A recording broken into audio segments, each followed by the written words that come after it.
Hello and welcome to my new business chat show, the chat show to spark or fuel your own business thoughts. And in this third series of my podcast, I'm speaking to a numerous number of brilliant guests who are sharing their journey and also their experience of working with the startup market. And as the entrepreneur's mentor, I support other business owners to start, develop, market, scale or grow their own business. And my job today is to get from our guests the best information for you on your startup journey. So today I'm delighted to welcome for the chat is Rachel Cox from Amica Marketing. Hi Rachel. Hi, Mike, and thanks for having me on. Thanks for joining me. Thanks for coming to share your expertise and your journey. First of all, tell the listeners a little bit more about you and what it is that you do. Certainly. Well, I've been in business now for 12 years and I help service-based businesses and charities get their marketing working for them in a way that feels authentic and aligned, obviously, with their goals. I think they often need someone that sees the big picture. So I do, as it were, you might call me a generalist marketer, because I have experience across that. I think it's really important to help them set their strategy, have that really clear, and then I help them with the tactical and integrating that with the actions that helps them reach their goals ultimately. Awesome. That's brilliant. Thanks for the introduction. I want to take you back first of all, as it's the new business chat show, to your new business those many years ago. Can you remember the reasons why you decided to start the business? What was the trigger points to those? Yes. Well, trigger points were uh, family, flexibility, but also wanting a challenging career. And redundancy came up, and I didn't immediately think let's start a business, but it became kind of clear to me that that was the right route for me, and to do those things to achieve what I wanted to achieve, to continue to learn and have the flexibility around a young family at the time. So that was my kind of main drive. I think I felt from a personal kind of business point of view, I was quite stirred up, shall we say, about the fact that there are a lot of small businesses out there, and they're doing wonderful things, but their marketing was potentially non-existent or really poor, or worst case for me was that they were kind of spending a lot of money on getting very little achieved, and sometimes with agencies that didn't really had the connection with their business. They were just doing sporadic one-off things, and then the business owner didn't really know what to do with that. So there was no strategy behind it at all. So I just felt that actually what I could offer would support them in growing their business. Interesting. And just to put it into context, how many years has it been since you started that business? My Amica marketing is 12 years. Twelve years. I had to count up the number of years.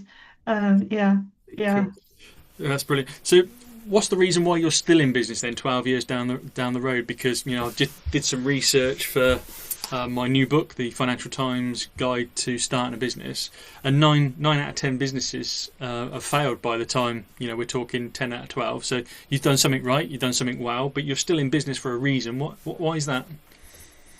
I I have learned so much, not just about marketing and running a business, but I've learned a lot about myself in running a business. So there's a lot of sort of personal development there. I still really value the flexibility that running my own business gives me. And I don't just mean in terms of work and life, but also in choosing who I work with. I feel that I can live by my values that I have, and I think therefore work with other people who, you know, not match directly, but you know what I mean, get that and value what I bring to them. So yeah, it's had amazing challenges, it's not easy. I remember when I first started out, somebody said to me, it'll take you at least 2 years to kind of get going and rhythm. And I was like, what? I can't wait. It's like, you know, I've got to, it was a bit of a shock. Yeah. But I kind of now know, looking back and reflecting, I kind of see what they mean. The first thing for me was there was just so many questions in my head when I first started out, should I be a sole trader? Should I be a company? Do I need an accountant? Or I need a name, and all these things that you kind of felt like you had to have the answers for. And I think just going out, doing a bit of networking, talking to other people, it kind of gives you a bit of clarity. And obviously, you can ask recommendations for people and things like that. And it's just finding what feels right for you. And yeah, but it takes time and experience. But yes, yeah. That's one thing I love about work, yourself, is that you're clear in terms of who you want to work with, what you want to do for those clients, how you want to support them, etc. And one of the things you said in your introduction, which I always relate to yourself, and I want to pick up on this conversation today, is you mentioned about strategy and you mentioned about tactics. Yeah, and I've come across a lot of people that support businesses with marketing, whether they're strategic consultants or whether they're tactical doers, if you like, helping people do social media, helping them write blogs. But one of the things I see about yourself is this whole blend about strategy and tactics, that they're connected. Tell us a little bit more about that decision to make that as an offering to your customers. Well, it's interesting really because I it's just something that I have always done. Like, when I was in the corporate world, managing campaigns and it's just always been there. It's all sort of been a part of that core. So it wasn't until probably, we were, I was thinking about it and actually realizing that for me, I think it's so important to get that strategy in place, even if it's just, one-page strategy, whatever's right for the business in terms of its size and resources. Obviously, I kind of tailor what I do for them, but I always start off by saying, do you have a strategy? Which is normally no. And then kind of saying, right, well, there are some key things that I need to know or before because otherwise you're just potentially wasting your time and money on doing loads of different tactical things. So I think for me about the strategy, it's not only about who do you want to reach, what do you want to achieve, but it's really important to be clear on the brand, your brand voice, what you want to be known for. And it helps, because, I appreciate there is many other marketing consultants out there as there are coaches, accountants, or whatever, but we are all different in the way that we approach what we do. We're all individuals, so we're naturally going to be different and have different perspective on things. And I think for me, it's about whenever I'm doing, tactics, email content, social media, PR, whatever it is, it's always coming back to what their strategy is, which may well refine over time. But I get to know the clients as well and get to know their kind of voice. So when I'm, say, writing for them or approaching people on their behalf, I know what would be a good fit or how they might come across. Yeah. So I just think, yeah, it's just so critical to get that right. To be consistent in what you're saying online and offline, basically. And to be just to help them achieve their goals in the best, most effective way. Yeah, my work includes coaching a 9-step master plan program for the entrepreneurs circle, and we always say the strategy comes before the marketing. Being clear on your strategic plan before you then go out and spend money on the marketing. You have to test these things. And interestingly, just thinking about our listeners today, and they're generally early stage businesses thinking of starting up, etc. If I was wanting to put a strategy together for my business, what would be the one or two things that would be the most important things to think about from a strategic point of view? Okay, well, as I sort of mentioned about having clarity on what it is that you offer in terms of thinking about basically your audience. And because if they don't want it, need it, or don't see the value in it, so it's really important to be clear on that. Be clear on what I would say your differentiator. Sometimes I talk about it as bringing the wonder out of my clients. So it's I think it's important to, from that point of view. I think your brand, and I don't just mean your logo, your colors and things like that, your voice. What sort of, how do you want to come across?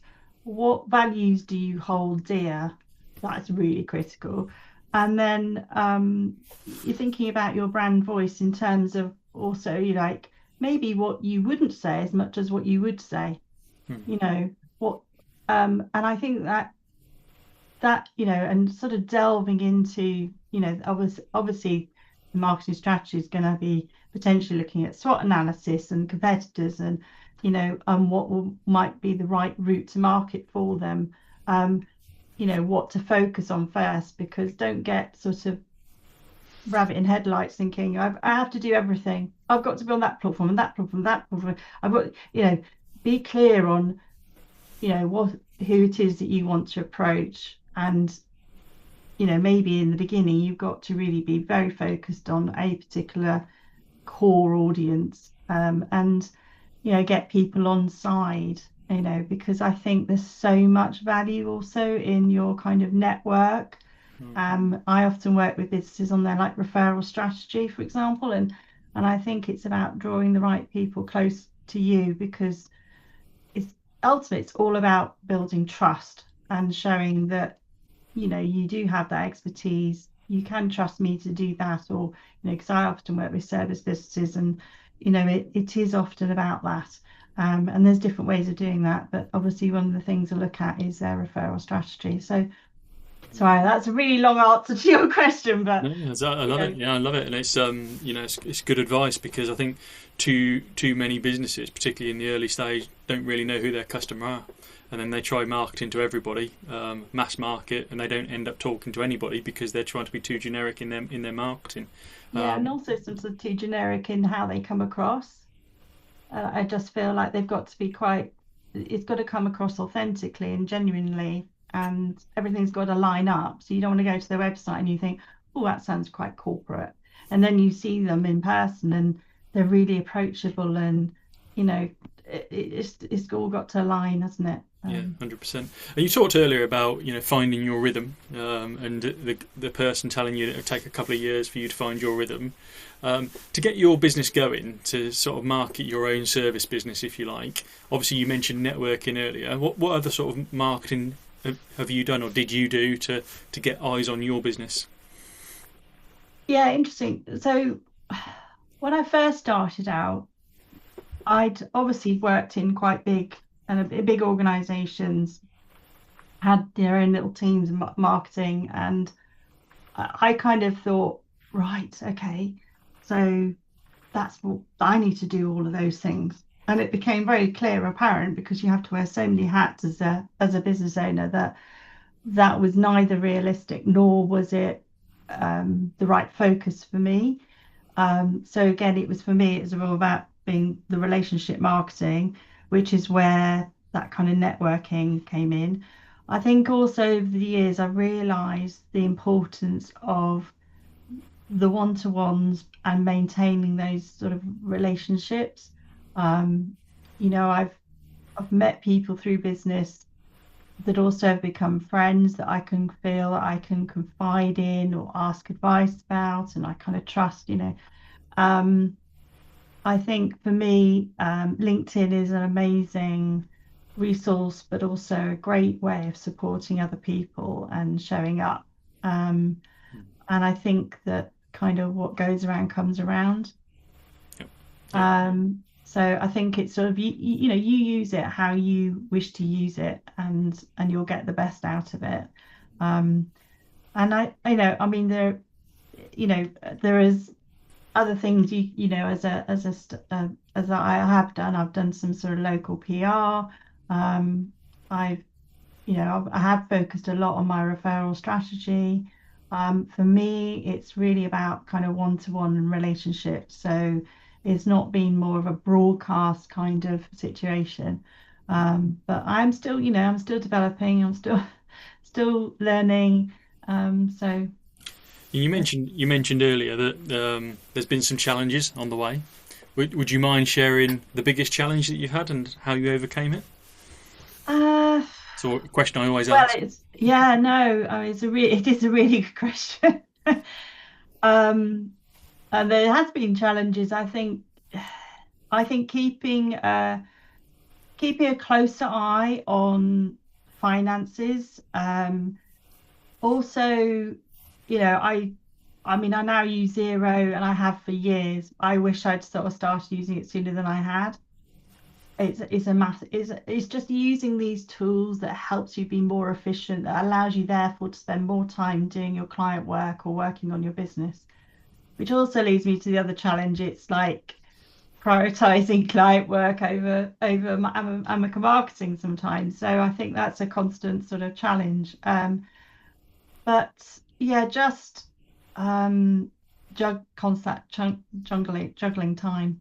Yeah. Um, and sometimes there is a bit of, I think we all kind of probably go through this sort of imposter syndrome, everybody calls it.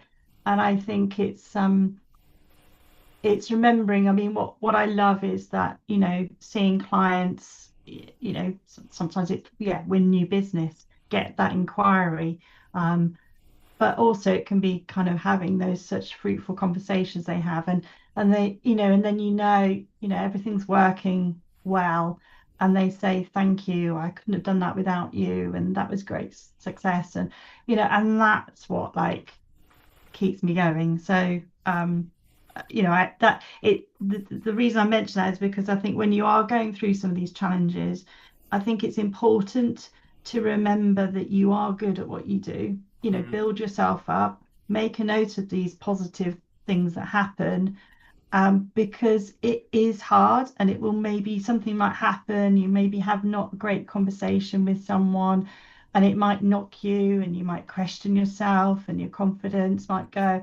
And it's just sometimes having someone that you can talk to about that, but also just remember how you felt in that moment when it did go well and you had a really lovely conversation with someone or something. So I love that phrase you used earlier, because obviously we talk about value proposition and differentiators in a formal strategic way. But when you talked about bringing the wonders out in people, and capturing that, and that I think that plays into what you just said there. That helps people remind themselves, and that helps our resilience bubble as well, doesn't it? When we remind ourselves mm, that we're good, even though that some people are challenging us or some things are challenging us at that moment in time. The other thing I wanted to talk to you today about is the balance in your in the balance in marketing. So this is again a tip for our listeners, because what I find with a lot of startup businesses, they're doing a lot of brand awareness marketing. They're doing a lot mhm. of social media, getting the stuff out there, but they're not doing a lot of lead generation stuff. So what's your thoughts in terms of the balance of just getting our brand out there, getting the brand awareness out there versus some actual lead generation tools, lead magnets, or call to actions, etc. um yeah, well, I think that they go hand in hand. I think. I think that there might be different approaches you take with different audiences. Um, because you're trying to build that trust and with everybody. But say with your referral network, um, I just I just feel that by giving and the expertise, maybe, say, for example, you do digital download and it's a value. For me, I'm always thinking of the other person. So, for me, it's like for my clients, I'm thinking about their customers, their clients. What will they find helpful? Because if you kind of, it's got to be a balance, because if you basically want to draw people to you, and by kind of living your purpose, if you like, and your mission of your business, which obviously comes into the strategy, that kind of oozes out of everything, and people go, oh, I like a bit of that, or I definitely want to work with them, or I love their approach. So there's that kind of brand awareness and personality that's got to filter across everything. But yeah, of course, you need to get people interested in leads. But if you are really just focused solely on sales, if you like, if you want to call it that, I think for me, I think about it as relationship building. I think it's about drawing people close to you, so they want to have a conversation with you. They want to find out a bit more. And it's in those interactions, those conversations one to one, that's where the magic kind of happens. Um, and by using those sort of tools like digital download, or come along to this webinar, or giving your expertise perhaps through video or doing a podcast, um, you're going to draw people to you, because you will not be right for everybody, and so by kind of living your brand and your values, you will attract the right people to you. Um, and I think by giving, giving, you'll, if you want to use that as a sort of sales technique, if you like, I think that people then will go, yeah, you know, as I say, I respect, that's authentic, that's trust, because, a coin a phrase that I think whether you created it, but I've certainly heard you say, people, need to know, like, and trust before, so there's a lot that goes in. People will go online and do their research about you, whether that's on LinkedIn or go to your website. They might look at testimonials, and, so obviously there is I don't really like the phrase funnel, but I like to think of it as a journey. So people come on that journey with you, and whether that's, through finding them on LinkedIn, connecting up there, then maybe, they'll be part of a campaign, they'll start to receive your content, maybe there might be an email that goes out, but it's all those little touch points that it connects up. So for me, um I don't really think about it separately. It kind of is all part of the sort of plan, and Yeah. there's all I these. li- And I like what you said just then in terms of, because I said it in a webinar that I ran last week, is that the sales in your business is actually about managing an effective prospect journey.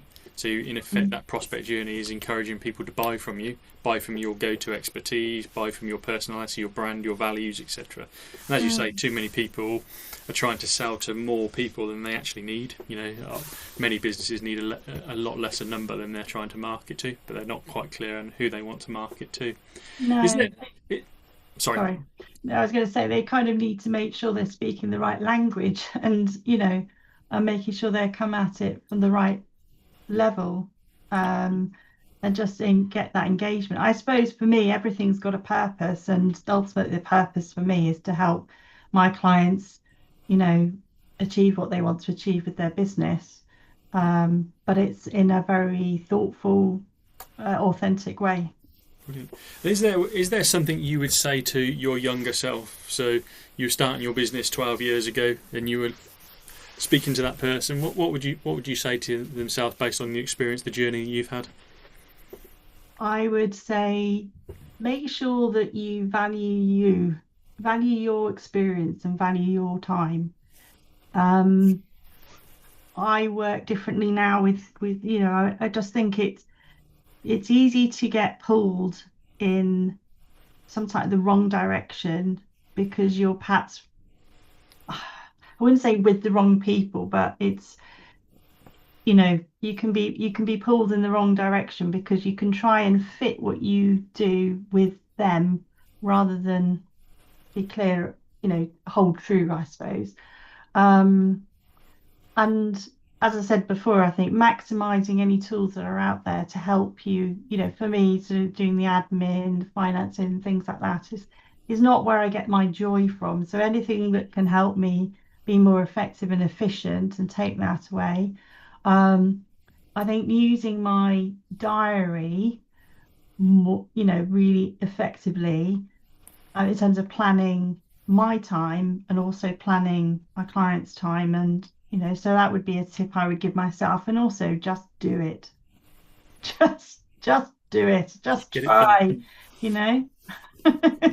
Well, I love that reflection on time, because I think it's very common in the startup business that we get started and we're hustling. We're hustling to get that rhythm that you talked about earlier. And sometimes as we're hustling, we get pulled off of the direction if we're not clear about what we want. And as you say, you might get pulled into the wrong tribe. You might get pulled into the wrong customer set. You might get pulled into not earning Mm, what you're worth because you have to take some work, or you feel you have to take some work. I remember running a bookkeeping organisation, and the amount of bookkeepers that took on the wrong client, their first client, that sucked up all of their time for pretty poor hourly rates, but they yeah, just felt they needed to get a client to give themselves some credibility that they were now running a business. yes, And sometimes that yeah. bit of patience to say, It no, I is. won't. It is difficult. And I think starting off, on reflection, I've learned to trust my gut. Um, and because, you need to work, obviously you want to work with clients that are also motivated to um to focus on their business in terms of marketing. Yeah. Um, because what you're doing is it's going to get them to where they want to go. But you want someone that's going to react when you need them to react to, or prove this or look at that, or you know, and that for me is great. Because when I get that quite early on, I'm like, yeah, this is good. But I also appreciate people get busy in their business. So part of what I do is in a way is keeping some of my clients accountable and kind of acting as a friendly, reminder to do that. Um, and sometimes I think I could do with another version of myself to do that for me. Yeah. Um, but That's yeah, what. it's That's again what I love about your offering is you've got the I'll do it for you service, or you can do it yourself and I'll support you doing it. And I love that sort of approach. Just to come towards the end of the show today, then, obviously thinking about our audience listening in today that are likely to be more likely to be new businesses, what would mhm. be your marketing tips for any final marketing tips you'd give to a new business owner? Okay. I think probably three key things to look at. Clarity on your audience and um, your offering. So, know who your audiences are, but also your referral network, um, and why they should choose you, basically. And get specific. Think about their challenges, their goals, their triggers, and so on. And your positioning on that. What basically what's in it for them, and then look at your brand identity and your values, because your values are not only going to attract clients, but as you grow, they're going to attract the right kind of people to be in your business. Um, because I've managed people, and if I was going to take on staff, I'd need people who can adhere to my kind of values, understand where that's coming from. I think that means that then you're all working in the right kind of direction, and approaching how you work in the right way. Um, so there's sort of that brand identity and messaging there. And then um, have a realistic kind of marketing rhythm, if you like. So as part of your chat strategy, you'll be looking at what's the right kind of channels for me to focus on, the tools that, I need to, what do I need to, and do them well, and make a plan and and obviously, because if you don't have a plan, you don't know where you're going. And even if you don't quite know, what your measures should be. So if you're looking at saying doing an email, and I don't know, is that a good open rate? I don't know.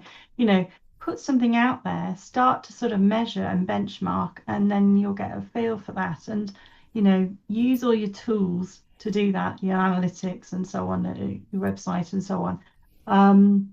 And so basically choose the right channels for you and get that rhythm going, sort of building that kind of good habits, because consistency is really important, Love that. and being authentic. Love that. 4 great words: clarity, identity, realistic, and plan. Yes, there's some great takeaways there for our listeners today. Brilliant, Rachel. Thank you for coming on, sharing your journey. Thank you for sharing your experience as well. I think it's a great topic for our listeners about marketing for their business, winning new clients, ultimately getting eyes on their business, as I say. Yes. If people want to check you out, if people want to connect with you, how's the best way to do that? Well, I'm on LinkedIn. That's my chosen platform of choice. So find my profile, Rachel Cox, obviously on LinkedIn. And then my website is amica-marketing.co.uk. And on there you'll find a link, and you could book a 30-minute call with me to discuss. If you've got a marketing challenge or something like that, obviously happy to help people. I do really love. I've recently been helping someone who's just starting out in business, and I think just having someone as a bit of a guide, or a sounding board as well.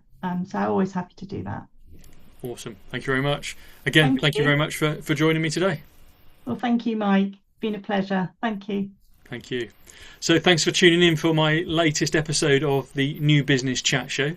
Hopefully those thoughts that have been shared by Rachel and myself today have been useful and thought-provoking for your business, but not just thought-provoking, but actionable things that you can go away, implement for the benefit of your business, and ultimately have the success that you desire and you deserve for all of your hard work.